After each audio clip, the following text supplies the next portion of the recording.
Alright, hi, this is Ed Miller. I am this is a video. It's part of the Poker Made Simple series.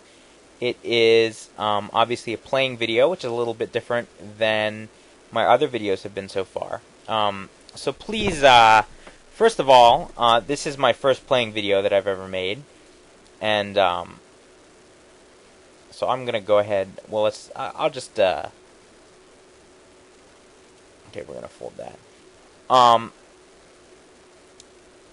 This is my first playing video I've ever made, and actually this is about take 5 on it. I'm apparently not very good at making these things, or at least not practiced yet. It requires sort of multiple hand-eye coordination and multitasking skills that I don't really have much of very well. So I've been sort of screwing up a lot.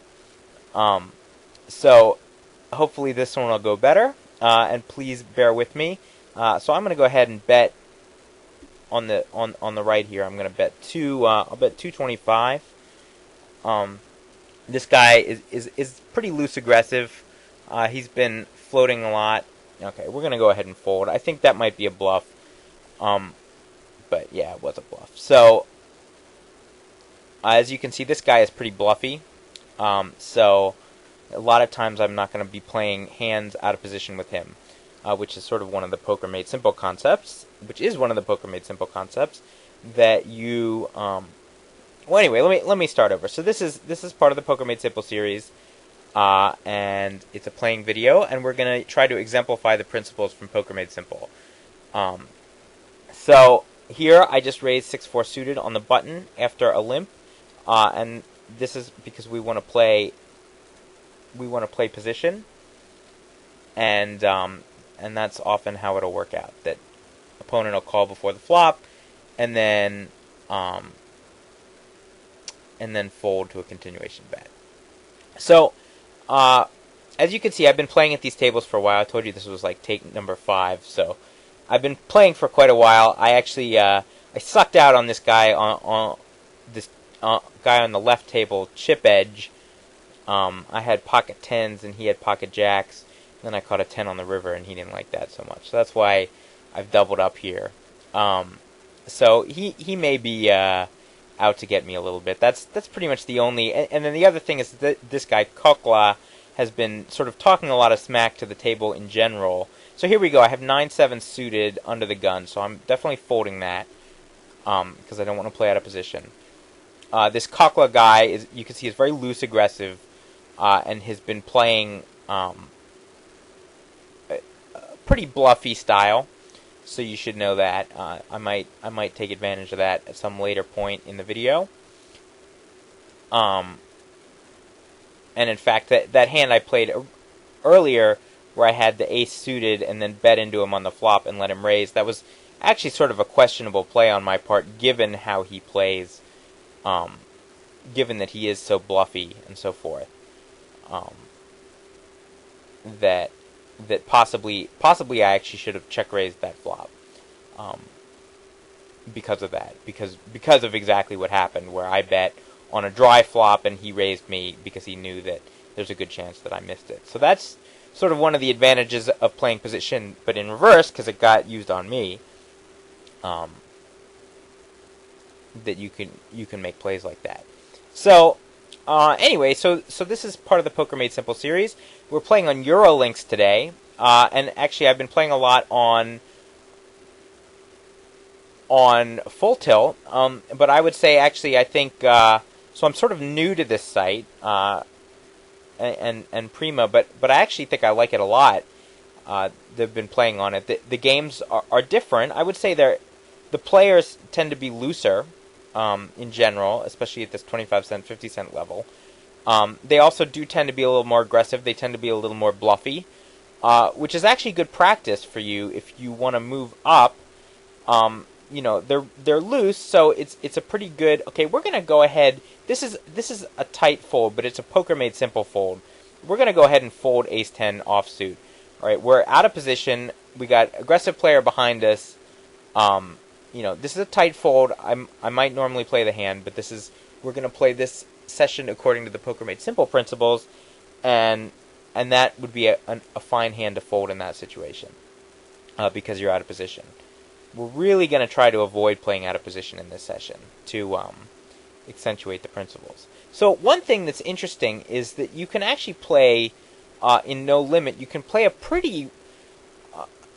quite a few different styles. Pre-flop styles will work just as well as one another. You don't have to play that one pre-flop style, to make it work. It's a little bit like in Limit Hold'em. If you've ever played Limit Hold'em, it's sort of like that. I mean, there's some latitude, but basically, you have to play certain hands, and you have to fold certain hands. You have to raise with certain hands, and if you don't, you're basically leaving money on the table. Whereas in No Limit, and the reason is that in Limit, all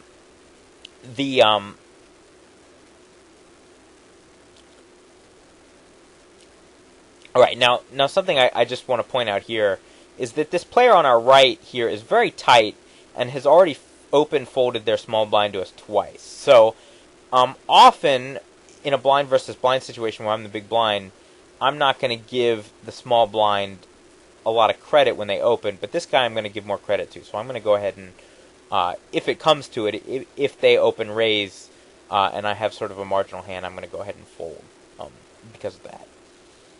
But anyway, so here we have ace-queen on the button. We're almost certainly going to end up playing this.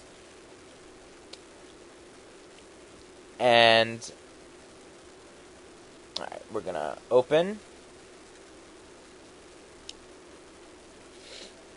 And it's no surprise that this fellow called. So the first principle is don't play out of position. All right, so we have ace-queen here. We're going to obviously bet. Well, maybe it's not obvious, but we are going to bet. And hope maybe this guy decides to try to bluff us again.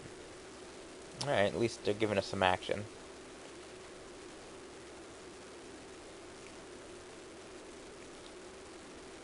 All right, I'm going to bet maybe...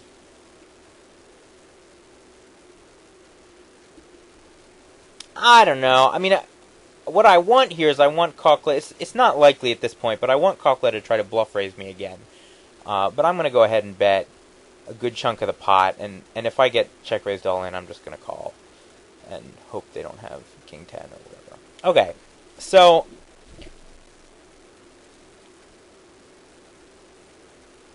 what was I saying? Right, so you can play a variety of styles.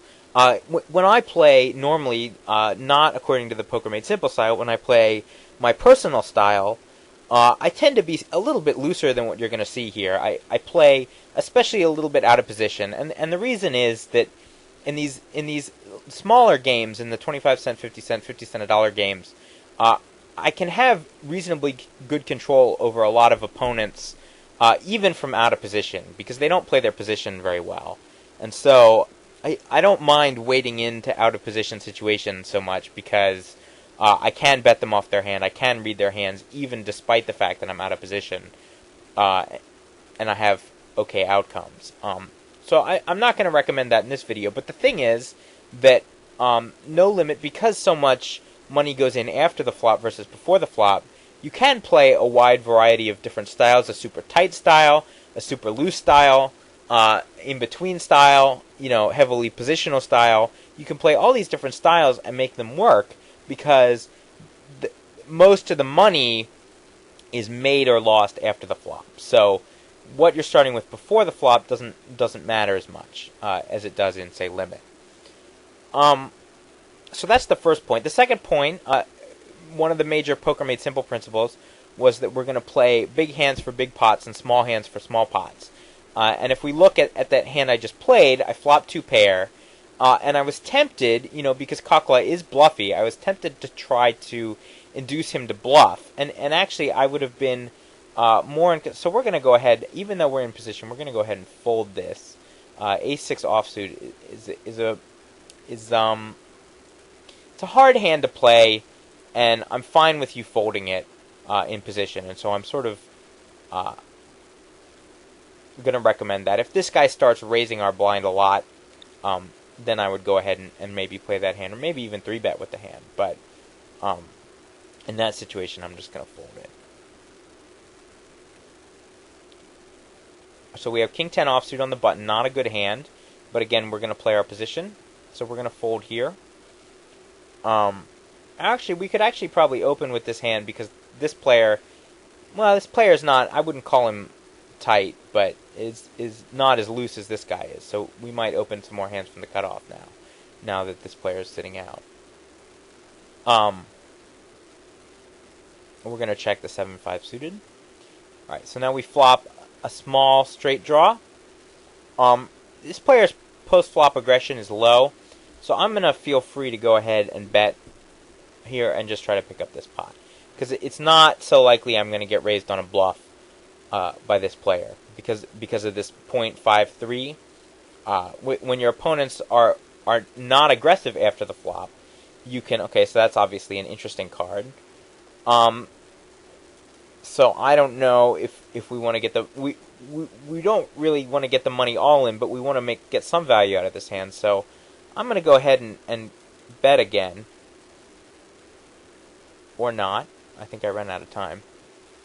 This is what happens to me. Well, okay. Well, that's an okay outcome. So we definitely want to put in some action here. We have our straight. So I'm going to raise. I'm going to go ahead and raise the pot and see what happens. And if he pushes, then we're probably going to fold. Alright, that's obviously a bad card. Especially after getting called. So we're just going to check and fold now, unfortunately. On the left-hand side...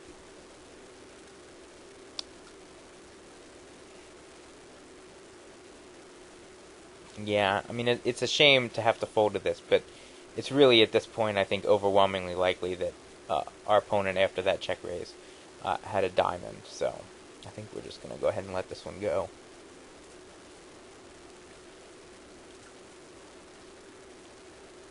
So, let me think. What was I...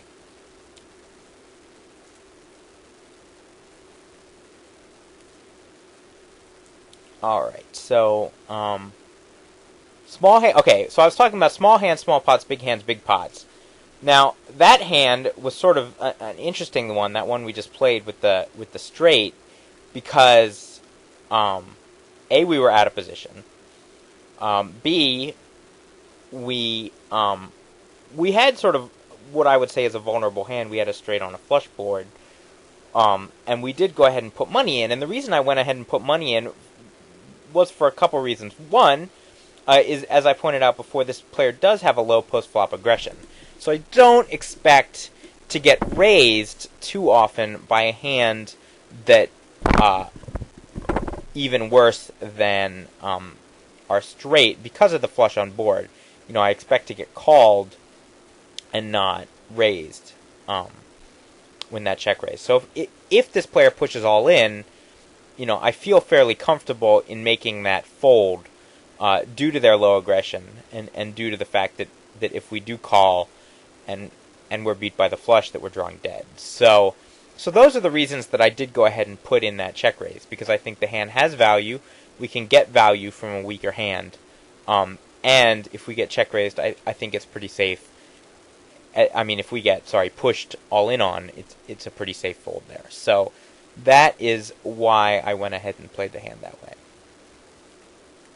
So 6-4 suited under the gun, we're definitely going to fold that.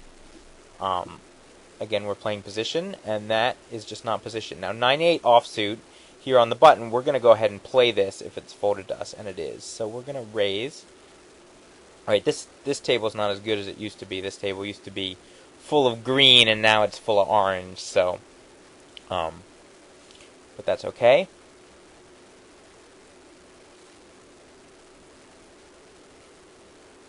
Alright, 7-4 suited. We might actually play that if we were on the button, but we're not. We're in the cutoff, and so we're going to go ahead and fold that.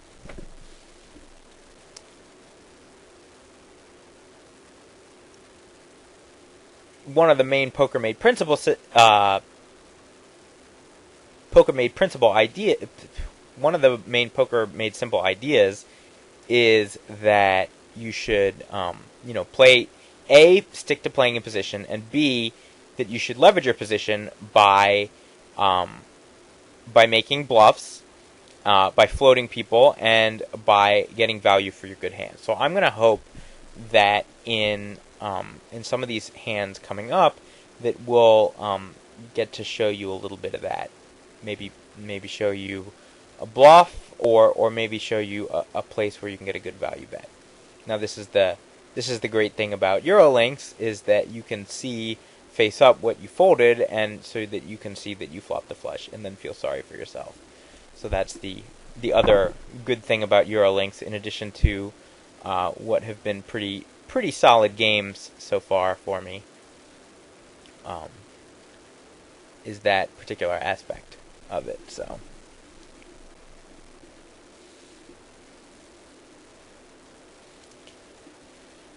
all right, we have aces, so go ahead and open that. It's really a shame that we've been playing so many hands out of position here. The whole point is to show you in position, but you kind of go with what you go with. So here's a situation.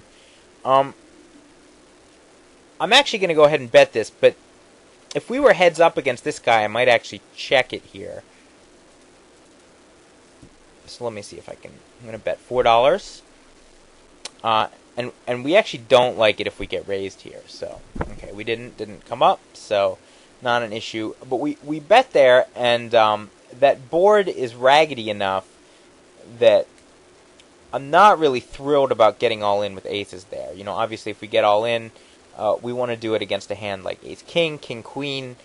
A big king is sort of our target, and it really depends on who we're playing against about whether we are going to be able to get it all in against a hand like that, or whether when we do get it all in, we're going to be a dog. So if that hand had proceeded further, it would have been tricky, and I may have actually, depending on the card that came and who called, like say for instance the player behind me had called and then sort of a scary card had come, I might actually have checked the turn, or I might have bet with the intention of folding to a push, depending on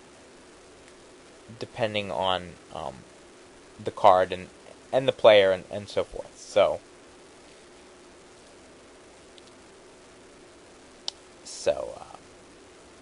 that's an example where I might have checked for pot control, depending on how that hand turned out. Alright, 7-3 offsuit on the button. More chances to not show you how to play position.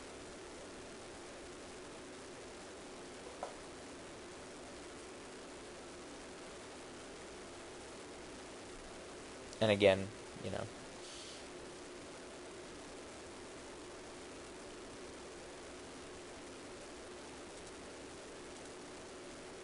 Alright, so sort of a lull in the action here. Kukla here was sort of, to some extent, driving the action. I don't know if you've been watching the chat, but he's a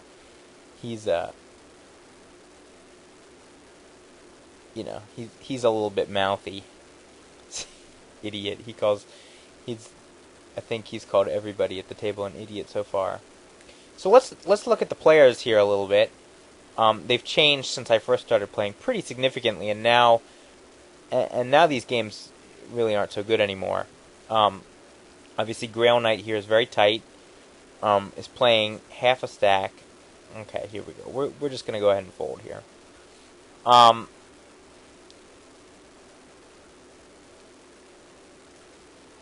25, 14, 1.8. Probably sort of an okay player, but there's probably some.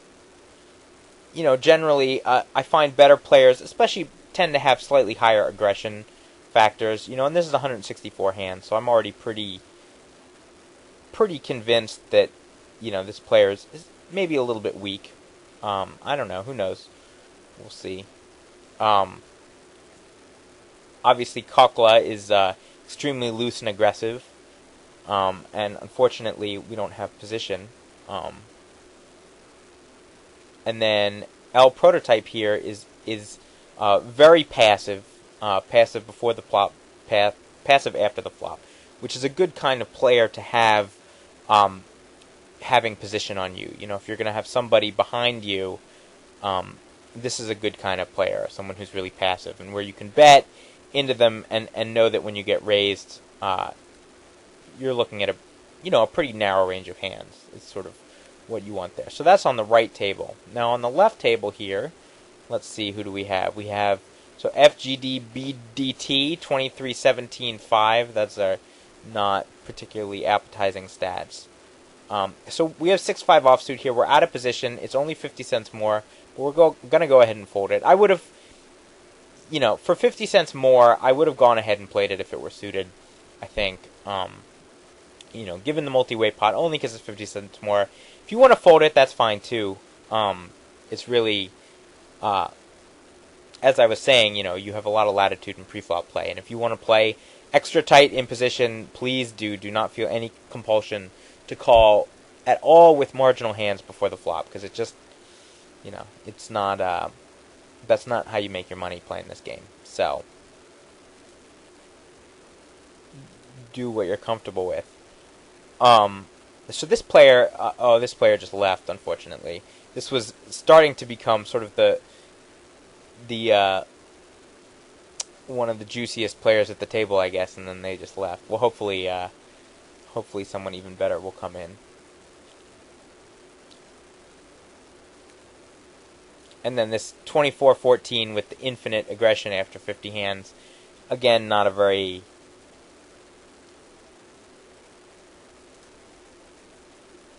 not really a particularly appetizing set of stats. So hopefully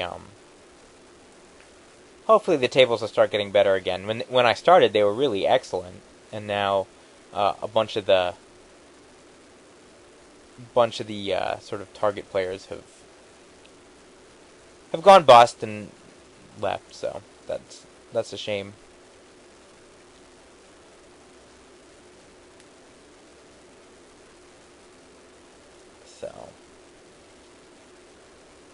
All right, on the left here we have so on the right actually we have an all-in pot here, and we have the sort of aggressive bluffy player has raised all in on the river here on the 4 flush board after the river pairs. So we're gonna see what this is. I'm sort of curious to see if he calls here what this shows up with.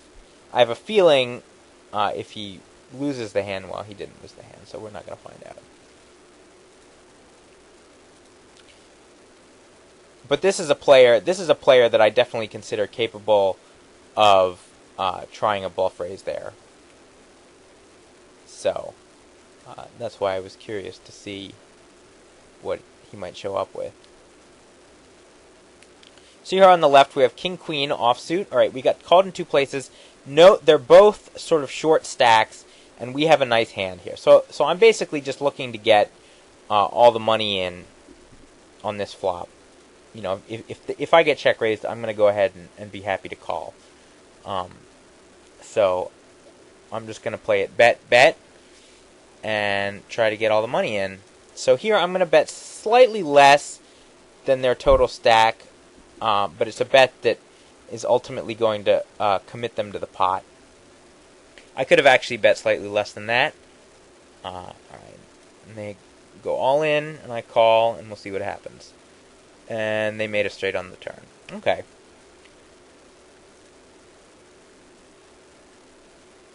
So now we are going to open the 4s.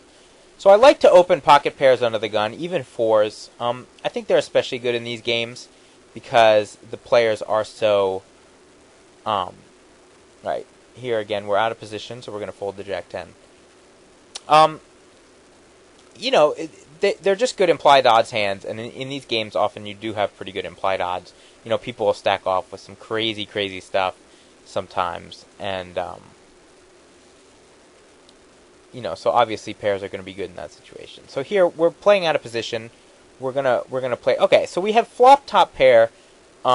But it's definitely a small hand on this flop, and we're out of position, so we're going to go ahead and check it. Now a jack comes off, and I'm actually going to go ahead and check again. And I'm going to try to see a showdown with this hand. So now I want to bet this hand for just a little bit of value. So let's bet maybe 75 cents here, or 62 cents. We'll bet, because that's what happens when I push the half pot button. So that's a good example of a small pot, small hand. All right, so I have an ace. An ace on an ace jack 10 board is never going to make an ace 7, which is what I had on an ace jack 10 board, is never going to make a lot of money, or very rarely going to make a lot of money from a worse hand. It just isn't. And so there's really not a whole lot of reason to go plowing ahead and betting that hand. You could, say, quote unquote, we're going to protect the hand. But there's nothing to protect. There was only $1 in the pot. So there's nothing to protect there. If we get drawn out on, who cares? And the main point is we want to get to showdown, and we want to show it down against a worse pair. And the best way to do that is to play it check, and then maybe go for a little value bet on the river. I'm going to guess, they had maybe a 10, or maybe they had a small pocket pair. That's what I would put. Or maybe even a 7. I mean, a 7 came on the river. They could have something like 7-6, and have caught that 7 on the river and called it. So that's the way I like to play a hand like that. I like to check it, sometimes check it twice, play that small pot. Because the thing is, you have certain hands are going to be worth relatively a certain amount of money, sort of no matter what. Okay, so we're gonna go ahead. I'm going to go ahead and try to isolate here. Even though we're not on the button, they're reasonably tight, and we're going to try to isolate and play a hand in position here. I'm trying to get you guys some hands to see. Okay, so this is really not a great flop for us. This is going to hit a lot of these limping hands, but I'm going to go ahead and give it one shot, because we do have position. I'm going to give it one shot on the continuation bet. Hope they have something like ace 4 and fold. Now they didn't. We get called, and we caught a 5, but the flush card came here, and I'm really not going to fire another barrel.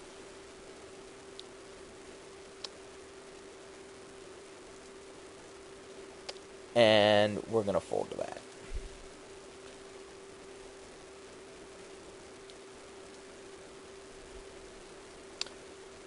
So, alright. We have jacks. Gonna open.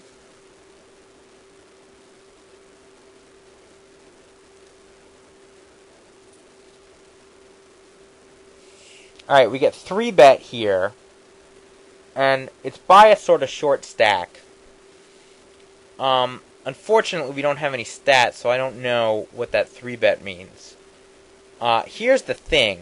Alright, if I call, then I'm pretty much committed on the flop, because there's going to be $12 in the pot, and he's only going to have $20 left. So there's basically no way that I'm folding on the flop. He's also going to be out of position, so I may not have much folding equity. I think I'm just going to push here, and maybe I'll get a hand like ace-queen to fold. Maybe I'll get called by a weaker pair. And hopefully he won't show up with aces. And that's obviously not a good flop. Now, I did go ahead and push there, largely because of the stack size. Now, if he was much deeper, I might play that hand differently. But because the stack size was so low there, was only about 40-50 big blinds, I like playing it that way.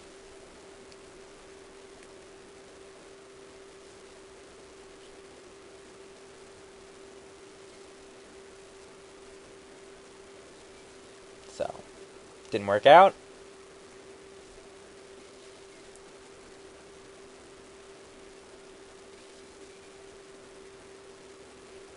Alright, so we have king-jack on the button, so hopefully we're going to get to play this hand with position. And we are. So we're going to go ahead and make it $2. $2.25, $2.50, depends, however you want to make it, but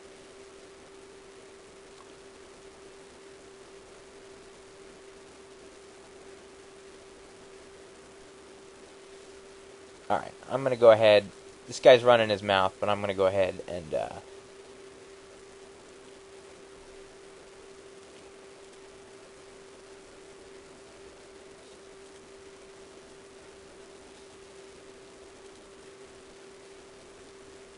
Alright, we caught our straight on the river here, so hopefully he's going to... Well, he didn't live up to his promise to move all in here, so we got to find a little bet here that... Let's try to entice him to move all in on top of us. That's what we're going to try. Alright, he didn't have anything. I bet there. He likes to bluff raise.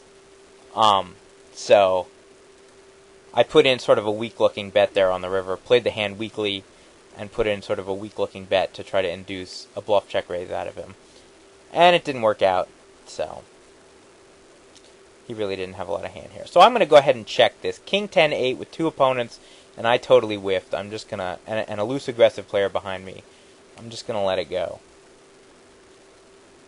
Alright, I'm going to check it again.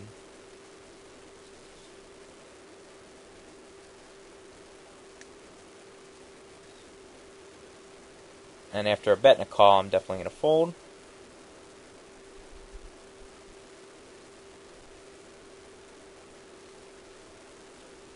See, I don't like continuation betting there because the stacks are so short and the board is so difficult that I'm basically inviting I'm really inviting bluff raises.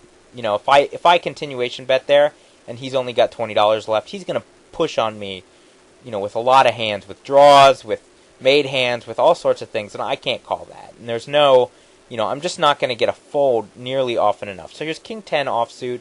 I'm in the cutoff. No one's come in yet. I'm going to go ahead and fold that. I would have played it if it were the button.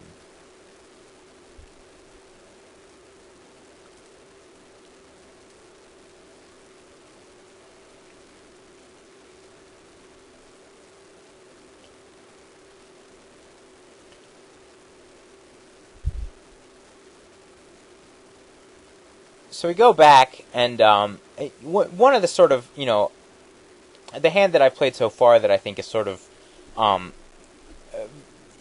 very, very typical of the Poker Made Simple style was that hand where I had the Ace-7 and the flop came Ace-Jack-10, and I checked it twice, and then made a little value bet on the river. I think that's a pretty good way to play those little raggy aces out of position, especially when the board is kind of scary. You know, you want to get to showdown. You want to try to get a little bit of value out of the hand. All right, and our little loose aggressive player has just left, so we'll see how much longer we keep playing. But you know, you want to okay, we're gonna actually, this guy plays so few hands, we're gonna go ahead and just try to steal it. And this is just a pure steal, just because this guy is so tight. Alright, Queen 10 on the button, we're going to play that. It's good that we're getting to play some three-handed, especially against a really tight player here. I expect this player's going to leave soon, because obviously they don't like playing... They play so tight, they obviously don't like playing three-handed. So I'm going to expect them to get up here in a second.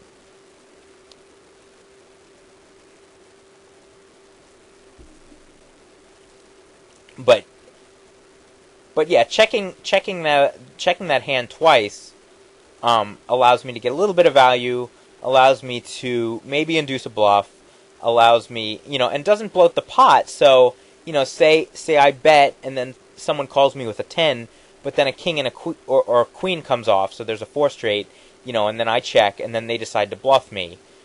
You know, I've now, where I thought I was getting value by betting the hand, I've now actually lost value because I've sort of ceded that value to my opponent who has position on me. And that's an important no-limit principle, is that even if you have the best hand on the flop, I mean, having the best hand on the flop often doesn't matter all that much, because I'm going to just go ahead and try to pick this one up with a little bet. No one seems to be too interested in this pot. You know, that's sort of a scary card. I'm just going to pick it up.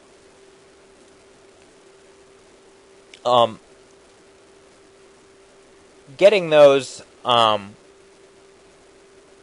know, playing those weak top pair hands is important. And often if you get that money in the pot before the flop, even if you quote unquote have the best hand, I'm just going to go ahead and fold this. And this is another Poker Made Simple fold. This is I would often play that if I were playing sort of my typical style, but in the Poker Made Simple style, it's perfectly fine to fold there because you're out of position. In position, I love that hand. Out of position, I'm fine with folding it.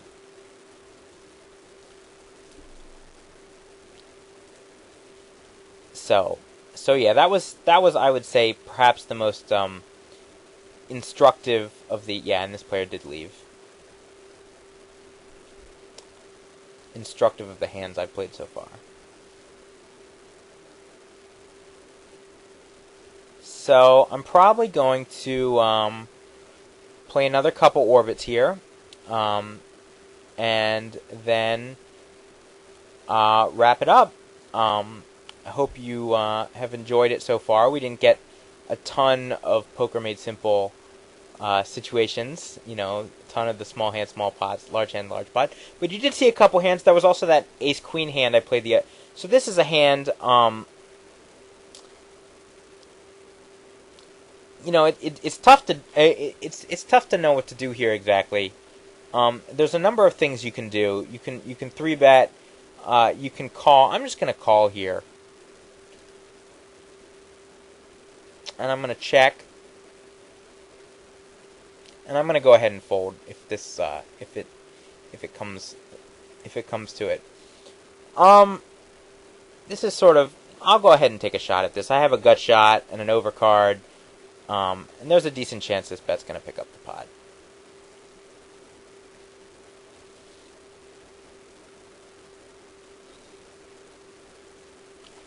So there, you can 3-bet with the ace-jack. One of the reasons I didn't was because it does create a big pot out of position, which is something I really don't want to do right now. So here we go. We have 9s. We have position on this player. If either of these players were really weak, I might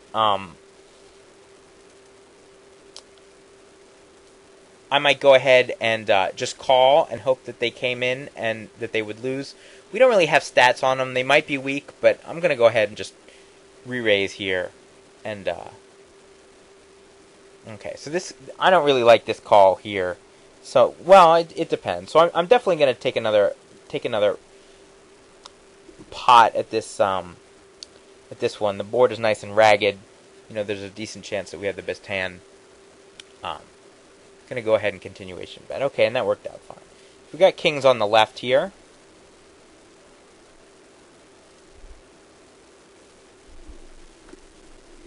So this player is probably not very good here. Calling those too cold, and then the board comes nice and ragged, and they just check and fold. That's generally not going to be a very good play. Okay, this player, just so we see, we got called. So again, we're playing out of position, unfortunately. It's a nice raggedy flop, and they're reasonably loose, and they don't have that much post-flop aggression. So I'm going to go ahead and just try to get some value for my hand here. And we get raised. So I don't really like being raised here. It's a small raise. I'm just going to call it. I'm going to check the turn, and I'm going to see what happens. And if my opponent puts in a big, huge bet on the turn, I may be done with the hand. We have 7-6 suited. We folded that to the raise. I'm really looking. I'm not loving getting it all in here. So this is a tough situation. This is really the final situation. So here I'm actually leaning toward, I don't love getting all my money in here. There's a decent chance we got cold called pre-flop, and there's a decent chance that our opponent flopped a set here with the 8, 6, or 3, and that they're just trying to get all in with us here. Unfortunately, there's also a decent chance they have 9s, 10s, jacks, queens, that they called with pre-flop, and so forth. And I think it's more likely that they have that. So I'm just going to go ahead and put the money in. Alright, here we have ace-queen suited. We're going to call with it. We're out of position. So they did have 10s. So that was the reason why we went ahead and did it. And played the hand that way. So now we're four-handed. We have ace-queen suited, and we're out of position. And we have a bad flop. So we're just going to check. So notice how I played that hand there. They cold called me pre-flop with the tens, which is a fine play. And then they raised me on the flop, and I just called, and the reason I did that is because I don't really want to give... If I'm going to pay off a set, like at that point on the turn I was basically planning to, I don't want to give tens, hands like tens, nines, tens, an easy place to get away. And I think if you play that flop, bet, small raise, push all in, sometimes you give people a chance to get away from their hand. Whereas if you just flat call and check and then put the decision on them about whether to make that final committing bet or not,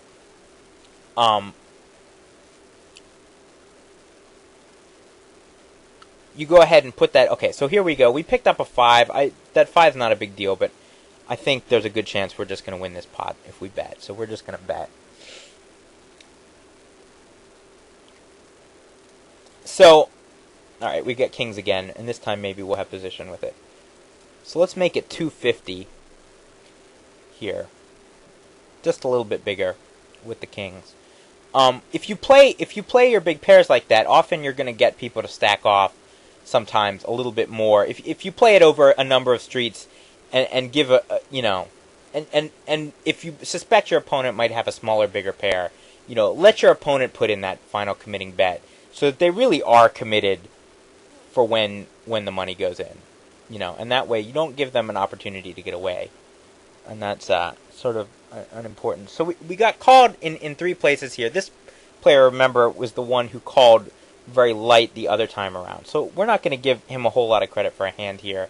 We're going to bet. We're going to hope he calls, and we're basically going to hope nobody flopped a set. All right, so now this player raises. Again, I think I'm pretty much just committed. Unless this guy comes too, I think we're pretty much committed against him too. Because the thing is, yeah, he could have flopped a set, but I think he can also have a hand like maybe even 10-9 or, and so forth. Okay, we got ace-king on the left here. So we're actually going to play the hand the same way. We're going to call here. We're going to check the turn, and then we're going to try to get the money in on the turn. So let's just call this. All right, that is obviously a bad card. So that is the downside to playing hands that way, is that every once in a while you catch an ace on the turn. I'm still pretty much committed to the hand. I think my stacks are so low here. But I think I'm going to go ahead and put the money in and hope I get called, because I don't want to give him a chance to... Oh, so there it was. So you see, he did have a 9, and then he caught a flush draw on the turn, which is what he called with. The reason I bet that turn on the ace... okay, we're getting bet into here on this flop. I don't like it, so I'm just going to fold. The reason why I bet that river there is because if my opponent has the hand I want him to have, which is Jack 9, just like that, after that ace comes, that ace is going to be a scary card for him. And if I check, he's going to check. And I want... And that's basically not a result I want. I don't want that result with that hand. So since I am committed to putting the money in, since if I check and he bets, I am going to go ahead and play for stacks still, even despite the ace, because the pot was already so big, that I like just betting myself and trying to get the call out of Jack 9 rather than trying to depend on a hand like Jack 9 to bet again. So that's why I played that hand that way. And both of them worked out pretty well. So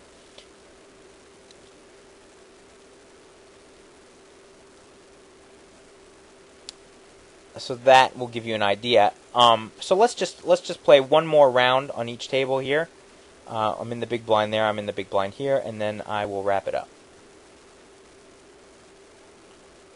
We got ace queen again. We're out of position.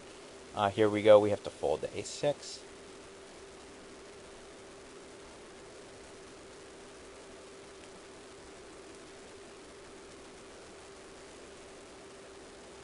Alright, so we're going to go ahead and 3-bet with this hand. It's an aggressive player. Could be opening with a lot of hands. I might, if this were a really bad player, I might flat call and let them come in. Doesn't look like a really bad player, so I'm just going to go ahead and 3-bet and try to end the hand. If I get 4-bet, I'm going to go ahead and fold here. And I don't get 4-bet, but I do get called. So actually, something I like in this situation, I actually like, especially against aggressive players like this one, is to go ahead and check the flop and then check raise all in here with the ace-queen. I actually like that play, and it exploits people who call 3-bets light. Okay, so now they check, which was a good play on their part. So I'm going to go ahead and bet and try to pick this pot up.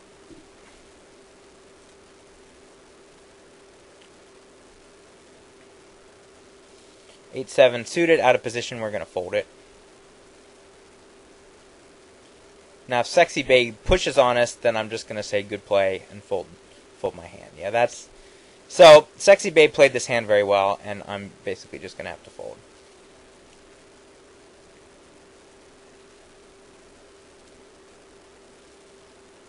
And that is part of the problem of being out of position.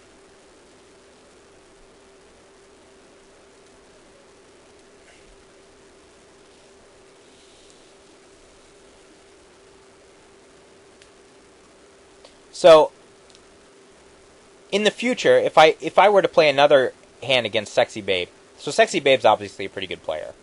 If I were to play another hand like that against Sexy Babe, I wouldn't bet the turn in that situation next time, or I might not bet the turn.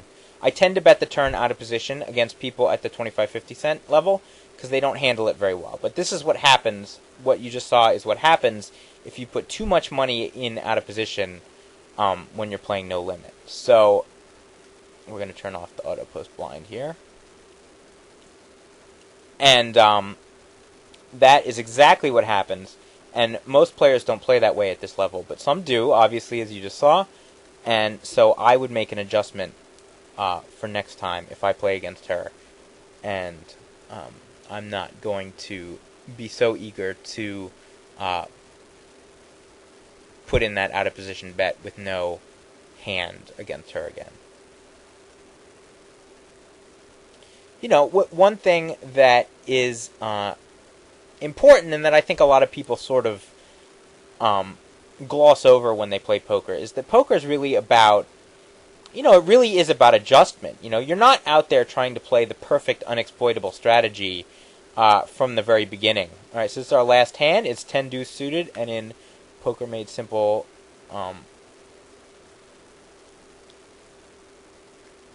fashion, we're going to go ahead and fold. So we're going to sit out here. And is that poker really is about adjustment, you know, that you're not trying to, you know, out the gate play the most unexploitable strategy. That's not really, you know, your goal. Your goal is that if you play a strategy that takes advantage of your opponent's weaknesses, and then if your opponents show that they're better than that, or that what you thought were weaknesses really aren't weaknesses, then you go ahead and adjust. You know, so I think it's fine to go ahead and play that hand like that, check, check, and then bet against a lot of players. That bet's going to pick up the pot. They have ace-jack, they have, you know, some suited connector, they have all sorts of hands. That bet's going to work in a lot of situations. What didn't work there, Sexy Babe did exactly the right thing. I bet, she raised, I showed weakness, the board was really raggedy. She put me on a not very strong hand and raised, and who knows if she had a hand or not. But,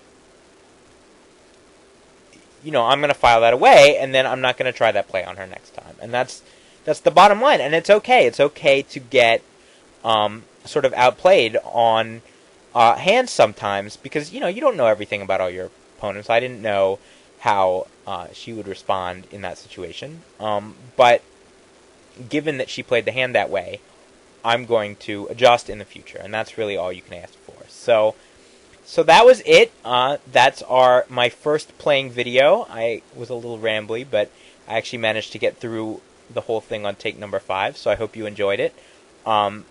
This is Ed Miller for Poker Made Simple, signing off.